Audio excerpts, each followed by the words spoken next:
बेटियों को सही राह दिखाना माता पिता का काम है, किसी संत का काम नहीं है, प्रेमानंद जी का काम नहीं है, अनिरुद्धाचार्य जी का काम नहीं है। जब मैं बेटियां कह रहा हूँ तो उसमें बेटे भी शामिल हैं। आप एक ही शब्द में दोनों को समझिएगा। बेटी अगर मेरी है तो उसको गुमराह होने से बचाना मेरा धर्म है, मेरा कर्तव्य है, किसी संत का नहीं। कोई प्रेमानंद जी के भरोसे मैंने बेटी को जन्म नहीं दिया, कोई अनिरुद्धाचार्य के भरोसे मैंने बेटी पैदा नहीं किया है। तो मेरी बेटी को मार्गदर्शन देना मेरा कर्तव्य है, मेरी बेटी को गुमराह होने से बचाना मेरा कर्तव्य है। और इस बात पर संदेह किया जा सकता है कि 1000 बेटियों में से एक आध गुमराह भी हो सकती है। कैसे, उसका भी कारण है। आज मैं दिन भर न्यूज़ चैनल्स को देख रहा था, उससे मुझे ये पता चल रहा था कि देश के 3-4 राज्यों में या और भी ज़्यादा जगहों पर कुछ मुसलमान लड़के हिंदू लड़के का नाम लेकर के लड़कियों को ड्रग्स की आदत लगा रहे हैं। और जब वो पकड़ा गया, वो लड़का, तो उससे पूछा गया तुम इस लड़की को कैसे जानते हो, तो उसने बोला मेरी एक दोस्त ने उससे मिलवाया था। शायद आप समझ गए होंगे कि लड़कियों की सहेलियां खतरनाक हो सकती हैं। जो 1000 लड़कियों में से एक लड़की गुमराह हो जाती है, उसके गुमराह होने के पीछे शायद ये कारण भी है, क्योंकि अब मैं खबरों के आधार पर कह रहा हूँ, अपनी मनगढ़ंत बात नहीं बता रहा हूँ। लड़की की सहेली उसको उन मुसलमान लड़कों तक पहुँचाती थी।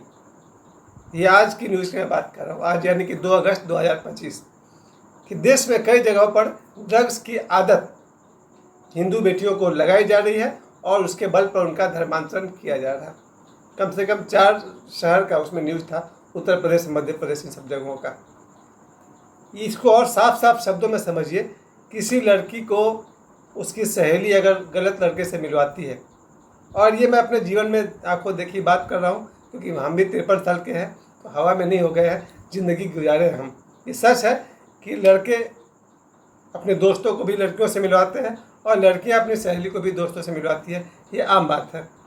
और ये इसलिए भी है कि हमारी बेटी जब इंग्लिश मीडियम स्कूल में पढ़े या सरकारी स्कूल में पढ़े, जब बेटी घर से बाहर निकलेगी, स्कूल में पढ़ेगी, जहाँ एक सेक्शन में 60 बच्चे होंगे, 30 लड़के 30 लड़कियाँ होंगी, संभव है। तो जहाँ पर हमारी बेटी पढ़ेगी वहाँ 30 लड़के भी हैं, ज़रूर उनके क्लासमेट है, वो उनसे दोस्ती भी हो सकती है। कॉलेज में चले जाए तो उनको प्रेम भी हो सकता है, क्योंकि है तो आखिर आदमी, लड़की हो या लड़का हो, है तो मनुष्य, और मनुष्य शब्द ही मन से बना हुआ है, मन से मनुष्य बना हुआ है। तो अगर हमारी बेटी घर में बैठती है ज़िंदगी भर, स्कूल जाती ही नहीं है, चलिए शायद खतरा कम होता, लेकिन अगर हमारी बेटी शिक्षित हो रही है, स्कूल जा रही है, तो निश्चित उसको अपने क्लासमेट में से 30 लड़कों से उसकी दोस्ती हो सकती है, 30 में से 1-2 से हो सकती है। यहाँ तक कि अगर वो बड़ी हो जाए, 8, 9, 10, 11 में चली जाए, तो उसको प्रेम भी हो सकता है। इसके अलावा सिर्फ क्लासमेट से क्यों, उसके क्लास में 4 सेक्शन है, तो उसकी दोस्ती 120 लड़कों से भी हो सकती है। और 120 ही क्यों, उसके स्कूल के बड़े और छोटे से भी दोस्ती हो सकती है।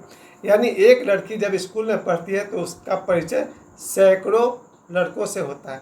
और इसका वाइस वर्सा भी कीजिए कि एक लड़का जब स्कूल जाता है तो उसकी दोस्ती सैकड़ों लड़की से हो सकती है, होती ही होगी। फिर यही लड़कियां जब आगे बढ़ करके स्कूल से फिर कॉलेज में चली जाती है, एक लड़की की दोस्ती 50 लड़कों से हो सकती है, उसे किसी से प्रेम भी हो सकता है। उसके 2 कदम आगे बढ़िए, जब कोई लड़की फिर सर्विस करने लगती है, जॉब करने लगती है, तो जॉब करते समय लड़कियों को आने जाने के लिए, ट्रैफिक के लिए, ट्रेन के लिए, बस के लिए जो कंफर्टेबल कपड़ा है वो है जीन्स, शर्ट, टी-शर्ट वगैरह। वास्तव में ये कंफर्टेबल कपड़ा है लड़कियों के लिए, क्योंकि मैं भी एक बेटी का बाप हूँ और मैं इस बात को समझता हूँ कि घर से बाहर निकलते समय जो बार बार कपड़े का आपको ध्यान नहीं रखना पड़े, इसके लिए जीन्स एक बेटर कपड़ा है, और आगे वो जो भी पहन ले, जीन्स शर्ट उसकी मर्जी। तो अपने कंफर्ट के लिए बेटियां जब ऐसा ड्रेस पहनती है तो कुछ लोग को लगता है कि देखो देखो कैसा कैसा कपड़ा पहन लिया। ऐसा कुछ नहीं है, वो हो सकता है कंफर्ट के लिए पहने। उसके बाद जहाँ वो ऑफिस में काम करेगी, वहाँ उसके 1, 2, 10, 20, 50, 100 कलीग भी होंगे, सहकर्मचारी भी होंगे, उनसे उसकी दोस्ती भी होगी। वो फिर उनके बर्थडे में भी जाएगी, घर के पार्टियों में भी जाएगी। एक बहुत लंबा विस्तार चल रहा है। 2025 में हम जी रहे हैं, ज़रूर 1990 में नहीं जी रहे हैं। 1990 तक तो टेलीफोन भी नहीं था, मुश्किल से मोहल्ले में या एरिया में किसी किसी के पास टेलीफोन हुआ करता था, वो भी सरकारी, जिससे आप आम एसटीडी और पीसीओ भी नहीं कर सकते थे। खैर, अब समय ऐसा आ गया कि सबके हाथ में मोबाइल, सबके परिवार में 4-4 मोबाइल, मोहल्ले में भी 10 लोग रहते हैं, वहाँ भी बर्थडे पार्टी, शादी पार्टी में जाना पड़ सकता है। मतलब ये हुआ कि एक लड़की का साम्राज्य बढ़ता जा रहा है, उसका जो एरिया है बढ़ता जा रहा है। स्कूल के सैकड़ों दोस्त, कॉलेज के सैकड़ों दोस्त, जहाँ वो नौकरी कर रही है वहाँ के दोस्त, जिस समाज में रहती है वहाँ के दोस्त। तो इसका मतलब ये नहीं हो जा रहा कि लड़की गलत होते जा रही है, ऐसा कुछ नहीं होता है। मैं 20-53 साल में 20, 25, 50 लड़कियों के करीब रहने का, सैकड़ों या हज़ार, चूँकि मैं टीचर भी रहा हूँ, 1000 तक लड़कियों के नज़दीक रहने का मौका मिला है। ऐसा कुछ नहीं, ज़्यादा से ज़्यादा यही कहा सकता है कि 1000 में एक आध लड़की भी गुमराह की जा सकती होगी। खतरा ज़रूर है, क्योंकि देश में दुर्घटनाएं बढ़ रही है, वो हम सबको भी दिखाई पड़ रहा है। सवाल ये नहीं है कि अभी जो टीवी पर रात दिन मुद्दा चल रहा, अनिरुद्धाचार्य ने गलत कह दिया, प्रेमानंद ने गलत कह दिया, लड़कियों को ऐसा कह दिया, लड़कियों को वैसा कह दिया। इसमें मैं ज़्यादा से ज़्यादा यही कह सकता हूँ कि भाषा का अच्छा प्रयोग किया जाना चाहिए था।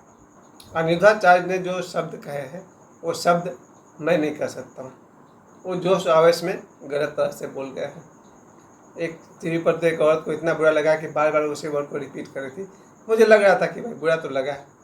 तो अनिरुद्धाचार्य की जो वहाँ पर जबान है फिसल गई है, बैडली फिसल गई है, और आगे वो ध्यान रखेंगे। अच्छी बात को अच्छे भाषा में कहा जाए तो ज़्यादा अच्छा है। सही बात को, सत्य को भी कहने का एक अच्छा तरीका है। प्रेमानंद जी ने भी जो बात कह दी कि 100 में 2-4 लड़कियाँ ऐसे, ऐसा कुछ नहीं है। हम भी रहे हैं 1000 लड़कियों के बीच में, 1000 में एक आध गुमराह हो सकती है।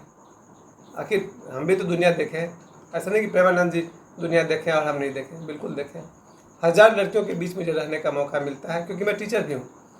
बम्बई में थे, 15 साल तक एक्टर थे, क्या हमको नहीं पता लड़कियाँ कैसी होती हैं। पर 1000 में 1-2 गुमराह हो जाती है, कर दी जाती है।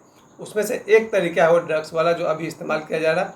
5 साल पहले मैंने एक बहुत जानकार दोस्त से पूछा था कि क्यों गलत काम करती है लड़कियाँ। उस अनुभवी दोस्त ने कहा था कि पहले लड़कियों को ड्रग्स की आदत दिलाई जाती है। कुछ लड़कियां लड़कों के साथ सिगरेट पीने लगती हैं, फिर उनके सिगरेट में कब ड्रग्स मिला दिए जाते हैं, और जब उसको आदत हो जाती है और ड्रग्स मांगने लग जाती है, तब उसको कहा था फला गलत काम करो तब ड्रग्स मिलेगा, और इस तरह से वो नशे का शिकार हो जाती है। मुझे ये बात थोड़ी बहुत समझ में आती है कि इस बात में सच्चाई है। और आज जब मैंने जी टीवी पर, इस तरह का नाम नहीं लेना चाहिए, उसके जब मैंने न्यूज़ चैनल पर देख लिया तो मुझे लगा बात खबर में सच्चाई है कि ड्रग्स का इस्तेमाल करके हिंदू लड़कियों का धर्मांतरण किया जा रहा है। निश्चित हमारा कर्तव्य है, हमारा मतलब माता पिता का कर्तव्य है अपनी बेटी को गुमराह होने से बचाना। किसी प्रेमानंद जी का और अनिरुद्धाचार्य जी का ये कर्तव्य नहीं है, क्योंकि बेटी हमारी है। कल बात बिगड़ेगी तो ज़्यादा दुख मुझे होगा, न कि प्रेमानंद जी को होगा। कैसे गाइड कर सकते हैं अपनी बेटी को, इतना आसान नहीं है। पहली बात कि जैसे ही बेटी स्कूल चली जाती है, वो 6 घंटा आपकी पकड़ के बाहर है। जब एक बेटी सुबह 8 बजे स्कूल के लिए निकल गई, अब 2 बजे के बाद आएगी, वो 6 घंटा में आप भगवान नहीं है कि हमेशा उसके साथ रह सके। जब आपकी बेटी उसका ट्यूशन पढ़ने जाएगी शाम को, तो आप कोई भगवान नहीं है जो घर से निकलने से लेकर उसके लौटने तक उसके साथ रहेंगे। इस बीच वो किसके साथ जाती है, किसके साथ आती है, किसके साथ पढ़ती है, ये सब बातें भी होती हैं। लेकिन एक चीज़ उसके साथ 24 घंटा रह सकता है, वो है आपके दिए हुए संस्कार। अगर आपने अपने बच्ची को बचपन से ही शुद्ध और सही संस्कार दिए हैं, वो संस्कार उसके साथ साथ रहेगा। मैं फिर से बता दूं, हमारी बेटी के साथ हम 24 घंटे नहीं रह सकते, लेकिन मेरा दिया हुआ संस्कार उसके साथ 24 घंटे रहता है। आपने ध्यान दिया होगा, जैसे ही अजान पढ़ी जाती है तो मैंने देखा है मुसलमान लड़कियों को, वो अपने माथा दुपट्टा से ढक लेती है। यानी उसको एक संस्कार बचपन से दिया गया, अजान पढ़ा जा रहा, सिर को ढक लिया जाए। वैसे ही अब वहाँ पर उस लड़की के माता पिता नहीं है, लेकिन जैसे अजान की आवाज़ कान में पड़ी, उसने अपना दुपट्टा से सिर को ढका। ऐसे ही हमारी बेटियों के साथ हमारे संस्कार 24 घंटे रहते हैं। माता पिता का ये कर्तव्य है, आपकी जितनी समझ हो उस समझ के अनुसार अपनी बेटी को, अपने, मैं बार बार सिर्फ बेटी को बोल रहा हूँ, वास्तव में आप बेटा के लिए भी वही नियम चलेगा। अपनी बेटी को और अपने बेटे को बचपन से अपने अनुभव से जो संस्कार आप दे सके वही उसके साथ 24 घंटे रहेगा। फिर मेरी बेटी और मेरा बेटा स्कूल जाए, कॉलेज जाए, ट्यूशन में जाए, बर्थडे पार्टी में जाए, शादी ब्याह में जाए, ट्रेन में जर्नी करे, ऑफिस में जाए, बॉलीवुड में जाए, दुनिया में कहीं जाए, उसके साथ साथ हम तो हमेशा नहीं रहेंगे, पर मेरे दिए हुए संस्कार उसके साथ ज़रूर रहेंगे। पर एक बात मैं अंत में फिर से कह दूँ, लड़का हो या लड़की, अगर वो 18 वर्ष पार कर गए हैं, उन्हें भी स्वतंत्रता से जीने का थोड़ा बहुत अधिकार होना तो चाहिए। धन्यवाद, प्रणाम।